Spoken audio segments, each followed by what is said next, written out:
Welcome to the Tech Egg. Don't get scrambled. Enjoy the video. In this video, I will show how to replace Fiat 500 window regulator, updated. Start by removing the interior door card carefully and unplugging any connectors to expose the regulator. Support the glass with tape or a helper and remove the bolts holding the regulator and motor.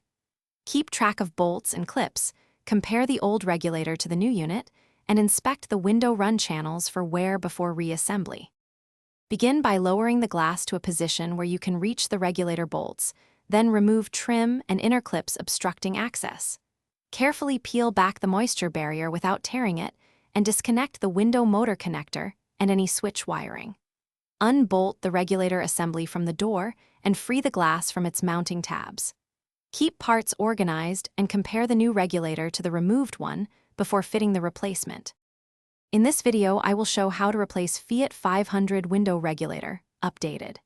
Quick recommendation: if you like a compact reader for shop manuals and parts lists, consider the Kindle Paperwhite for its glare-free display and long battery life. It's great for reading instructions in bright sunlight or low light during repairs.